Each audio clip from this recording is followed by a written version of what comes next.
2025 में जबरदस्त रिटर्न कहां पर मिल सकते हैं और ये सही टाइम क्यों हो सकता है वहां पे इन्वेस्ट करने का, इसके बारे में डिस्कस करेंगे और जानने की कोशिश करेंगे कौन से ऐसे म्यूचुअल फंड्स हैं जो 2025 के अंदर आपके पोर्टफोलियो में डेफिनेटली जगह बना सकते हैं। अब आप बोल सकते हो कि मार्केट 2 दिन चली नहीं है और आप आ गए कि भाई म्यूचुअल फंड अच्छे हैं, ये वाले खरीद लो।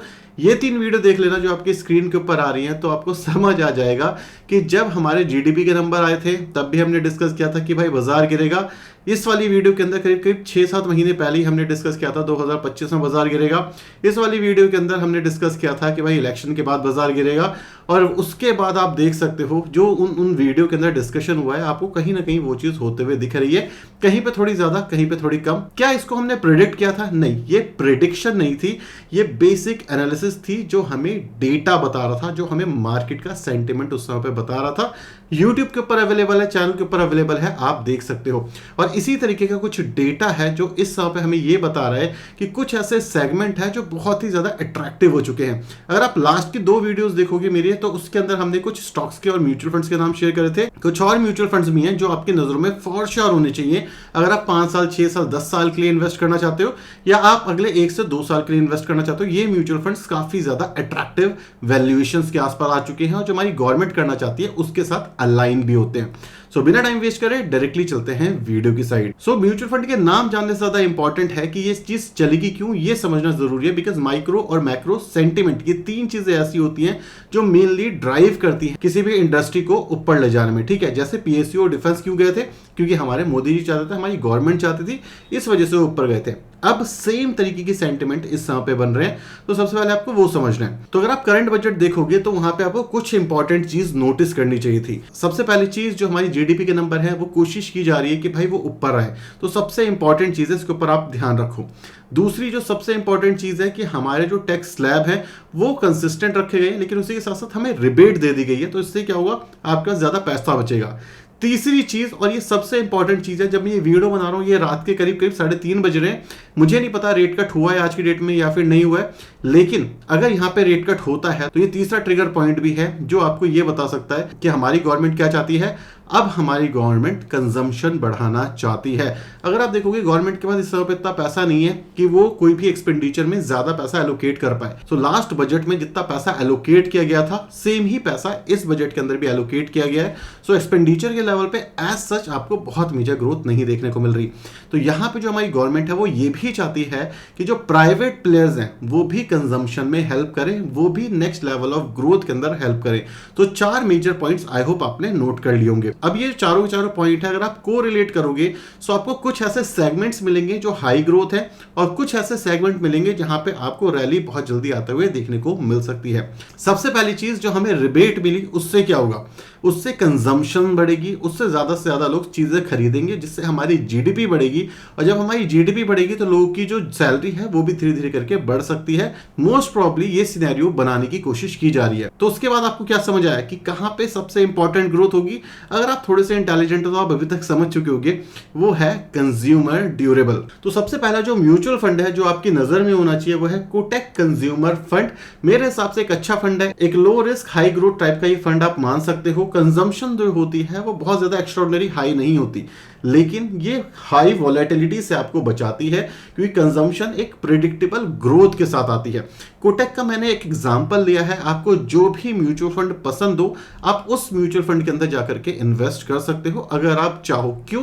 क्योंकि हमारी गवर्नमेंट चाह रही है कि यहाँ पे कंजम्पशन बढ़े, इसी वजह से वो आपको अलग अलग तरीके से रिबेट देने की कोशिश कर रही है और इसी वजह से कहीं ना कहीं जो आरबीआई है वो भी बहुत जल्दी आपको रेट कट करते हुए दिखेगी। अगर आज नहीं किया हुआ, क्योंकि जब मैं ये वीडियो बना रहा हूं मैं रात में, मुझे नहीं पता कि आज रेट कट हुआ या फिर नहीं हुआ, आज नहीं भी हुआ होगा तो भी आपको अप्रैल के मंथ में होता हुआ दिखेगा। सो उसमें कोई डरने वाली बात नहीं है। सो कंजम्पशन सेगमेंट आपके ध्यान में होना चाहिए, आपकी वॉच लिस्ट में होना चाहिए। सेकंड इंपॉर्टेंट सेक्टर जिसके ऊपर आपकी नजर होनी चाहिए, हमारी गवर्नमेंट भी लेट आई लेकिन दुरुस्त आ चुकी है और इस सेगमेंट के अंदर उन्होंने पैसा एलोकेट कर दिया है, वो है एआई। अगर आप देखोगे चैट जीपीटी बना, जो कि यूएस की कंपनी थी ओपन एआई, उन्होंने बनाया था, ठीक है, बहुत सारा पैसा लगाया। डीप सीक चाइना का एआई आ चुका है, ठीक है। तो अब चाइना और जो यूएस है वो आपस में कंपटीशन कर रहे हैं।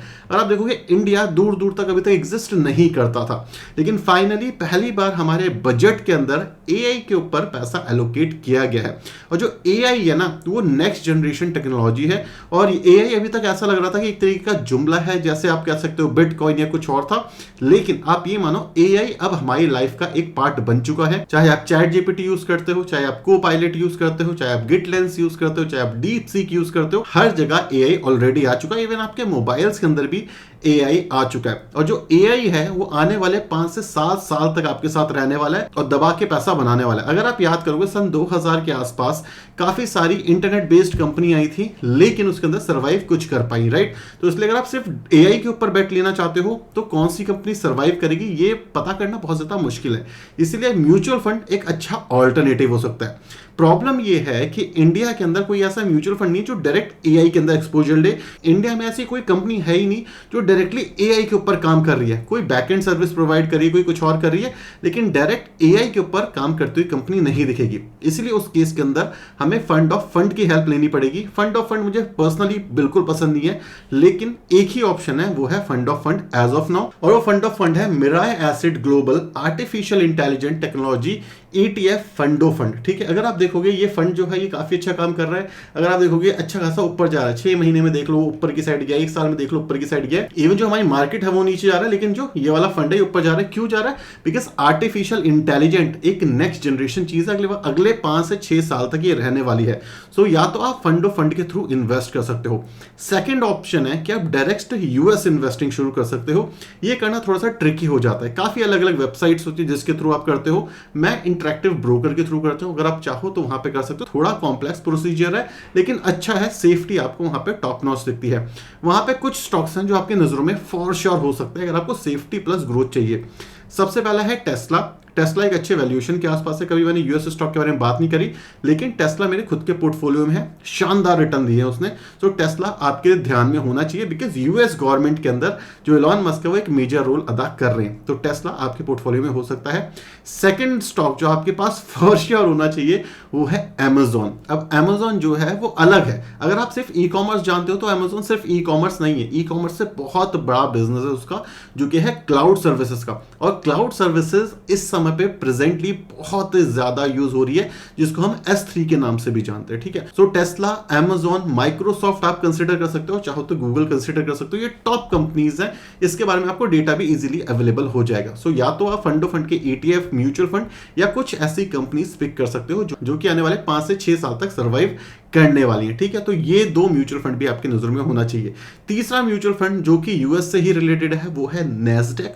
अगर आप देखोगे जब ट्रंप आया ना तो यूएसडी स्ट्रांग होती जा रही है, और नैस्डैक जो है वो आपको बहुत अच्छे रिटर्न्स बना करके दे सकता है। तो नैस्डैक के अंदर भी इन्वेस्ट करना एक बहुत अच्छा ऑप्शन हो सकता है।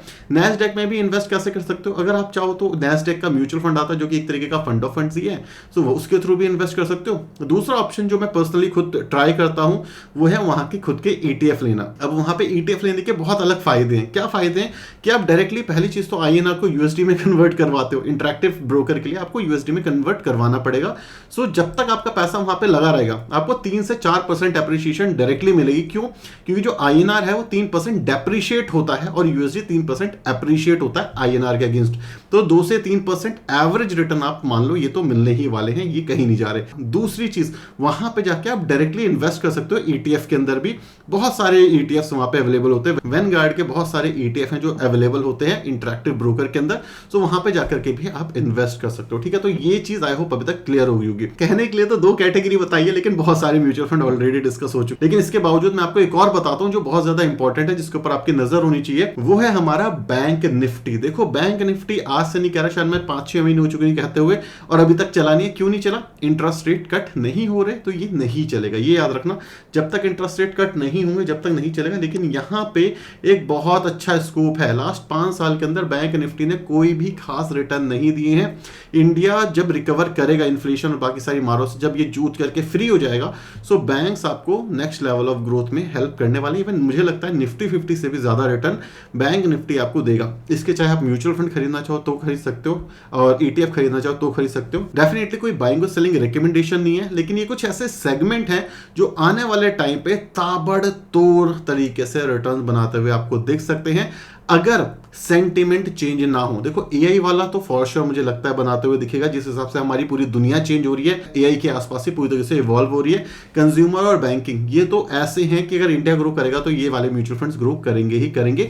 तो इनमें से आप अपने पोर्टफोलियो में कौन सा लेने वाले हो, या आपके पोर्टफोलियो में ऑलरेडी कौन से हैं, ये आप मुझे कमेंट सेक्शन में जरूर बताना। तो अगर वीडियो पसंद आई तो प्लीज एक लाइक और एक सब्सक्राइब करके जाना, शेयर करना, क्योंकि बहुत मेहनत लगती है इतना एनालिसिस करने में और ऐसे ऐसे फंड निकालने में जो आपको नेक्स्ट लेवल की ग्रोथ में हेल्प करेंगे। अभी भी बहुत सारे ऐसे म्यूचुअल फंड है जिसके बारे में हम डिस्कस कर सकते हैं, जो अच्छे दिख रहे हैं, आने वाले टाइम पे ग्रो करेंगे, बट टाइम कम है। आप बोलोगे कि भाई बहुत लंबी वीडियो बनाते हो, राइट? तो अगर वीडियो पसंद आई है तो प्लीज इस वीडियो को लाइक और चैनल को सब्सक्राइब करना बिल्कुल मत भूलना। Thank you so much for watching this video.